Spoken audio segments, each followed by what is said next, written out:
যারা ইসলাম মানে তারা বেহেশতে যাবে আর বাকি সবাই যাবে দোজখে। এটা কি বিস্তারিত বলবেন? ধন্যবাদ। ভাই, আপনি প্রশ্ন করলেন যারা ইসলাম মানে তারা বেহেশতে যাবে আর যারা ইসলাম মানে না তারা দোজখে যাবে। তার মানে কি মুসলমানরা সবাই বেহেশতে যাবে আর অমুসলিমরা দোজখে যাবে? ভাই, কি করলে বেহেশতে যাবেন সেই কথাটা রয়েছে সূরা আসরে 1 নম্বর আয়াত থেকে 3 নম্বর আয়াতে বলা হয়েছে, ইন্নাল ইনসানা লাফি খুসর ইল্লা আল্লাযিনা আমানু ওয়া আমিলুস সলিহাতি ওয়া তাওয়াসাউ বিল হাক্কি ওয়া তাওয়াসাউ বিস সাবর। মহাকালের শপথ, মানুষ জাতি অবশ্যই ক্ষতিগ্রস্ত তারা বাদে যারা ঈমান আনে, যারা সৎকর্ম করে, যারা মানুষকে সত্যের উপদেশ দেয় অর্থাৎ দাওয়া, আর যারা মানুষকে ধৈর্যের উপদেশ দেয়। কোন মানুষ বেহেশতে যেতে চাইলে তার 4টা জিনিস লাগবে: ঈমান, বিশ্বাস, ইসলামের স্তম্ভগুলির মধ্যে একটা সৎ পথে কাজ, মানুষকে সত্যের উপদেশ দেয়া আর মানুষকে ধৈর্যের উপদেশ দেয়া। এই 4টা জিনিসের একটাও বাদ গেলে স্বাভাবিক পরিস্থিতিতে আপনি বেহেশতে যেতে পারবেন না। শুধু আপনার নাম আব্দুল্লাহ, মুহাম্মদ, সুলতান বা জাকির হলে আপনি বেহেশতে যেতে পারবেন না। শুধু মুখে মুসলিম দাবি করলে বেহেশতে যাবেন না। আমি আমার লেকচারেও বলেছি, পবিত্র কোরআনে সূরা আনকাবুতের 2 নম্বর আয়াতে উল্লেখ করা আছে, আমি ঈমান এনেছি কথা বললেই, আমি মুমিনের কথা বললেই তোমরা কি মনে করো তোমরা বেহেশতে যেতে পারবে? আল্লাহ তোমাদের অবশ্যই পরীক্ষা করবেন। তাহলে নিজেকে মুসলিম দাবি করলেই আপনি বেহেশতে চলে যাবেন না। যে লোকটা ইসলাম ধর্ম পালন করে, ইসলাম শব্দটা এসেছে আরবি শব্দ সালাম থেকে, যার অর্থ শান্তি। এর আরেকটা অর্থ ঈশ্বরের কাছে নিজের ইচ্ছাকে সমর্পণ করে দেয়া। যে লোক আল্লাহর কাছে নিজের ইচ্ছাকে সমর্পণ করে দেয় সেই হলো মুসলিম। তাহলে যে লোক ঈশ্বরের কাছে নিজের ইচ্ছাকে সমর্পণ করে, তার নাম যাই হোক না কেন, সে বেহেশতে যাবে। তাহলে বেহেশতে যেতে হলে ঈমান থাকতে হবে। সবগুলো স্তম্ভের কথাই বলেছি। একজন সৃষ্টিকর্তা আছেন, নবী রাসূল আছেন, তারপর পরকাল আছে, কিতাব আছে ইত্যাদি। ভালো সব কাজ করা আর মহান স্রষ্টার কাছে নিজের ইচ্ছাকে সমর্পণ করা।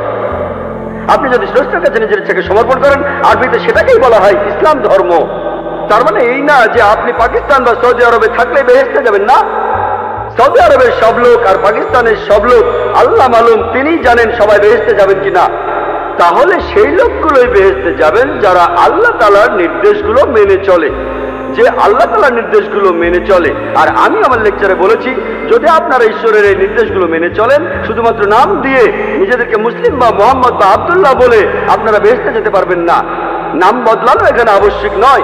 একটা নাম গ্রিন, এটা মুসলিম নাম নয়। এই নাম নিয়ে আপনি বেহেশতে যেতে পারবেন না এমনটা নয়। ইনশাআল্লাহ তিনিও বেহেশতে যাবেন। তিনি মুসলমান হয়েছেন, আগে খ্রিস্টান ছিলেন। তাহলে নাম দিয়ে বেহেশতে যাবেন না, ভালো কাজ থাকলে যাবেন। ঈমান, সৎ কাজ, মানুষকে সত্যের উপদেশ দেয়া, ধৈর্যের উপদেশ দেয়া। যদি ভালো কাজ করেন, আপনার ঈমান থাকে, মানুষকে সত্যের আর ধৈর্যের উপদেশ দেন, ইনশাআল্লাহ তাহলে সেই লোক বেহেশতে যেতে পারবেন। আশা করি উত্তরটা। ইসলাম শব্দটা এসেছে আরবি শব্দ সালাম থেকে, যার অর্থ শান্তি। এর আরেকটা অর্থ ঈশ্বরের কাছে নিজের ইচ্ছাকে সমর্পণ করে দেয়া। যে লোক আল্লাহর কাছে নিজের ইচ্ছাকে সমর্পণ করে দেয় সেই হলো মুসলিম। তাহলে যে লোক ঈশ্বরের কাছে নিজের ইচ্ছাকে সমর্পণ করে, তার নাম যাই হোক না কেন, সে বেহেশতে যাবে। তাহলে বেহেশতে যেতে হলে ঈমান থাকতে হবে। সবগুলো স্তম্ভের কথাই বলেছি। একজন সৃষ্টিকর্তা আছেন, নবী রাসূল আছেন, তারপর পরকাল আছে, কিতাব আছে ইত্যাদি।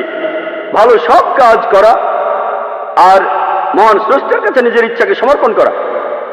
আপনি যদি স্রষ্টার কাছে নিজের ইচ্ছাকে সমর্পণ করেন, আরবিতে সেটাকেই বলা হয় ইসলাম ধর্ম। তার মানে এই না যে আপনি পাকিস্তান বা সৌদি আরবে থাকলে বেহেশতে যাবেন না। সৌদি আরবের সব লোক আর পাকিস্তানের সব লোক আল্লাহ মালুম, তিনি জানেন সবাই বেহেশতে যাবেন কিনা।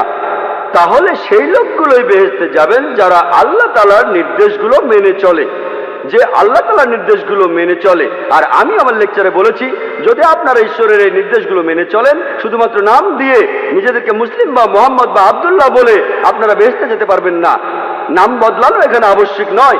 একটা নাম গ্রিন, এটা মুসলিম নাম নয়। এই নাম নিয়ে আপনি বেহেশতে যেতে পারবেন না এমনটা নয়। ইনশাআল্লাহ তিনিও বেহেশতে যাবেন। তিনি মুসলমান হয়েছেন, আগে খ্রিস্টান ছিলেন। তাহলে নাম দিয়ে বেহেশতে যাবেন না, ভালো কাজ থাকলে যাবেন। ঈমান, সৎ কাজ, মানুষকে সত্যের উপদেশ দেয়া, ধৈর্যের উপদেশ দেয়া। যদি ভালো কাজ করেন, আপনার ঈমান থাকে, মানুষকে সত্যের আর ধৈর্যের উপদেশ দেন, ইনশাআল্লাহ তাহলে সেই লোক বেহেশতে যেতে পারবেন। আশা করি উত্তরটা পেয়েছেন।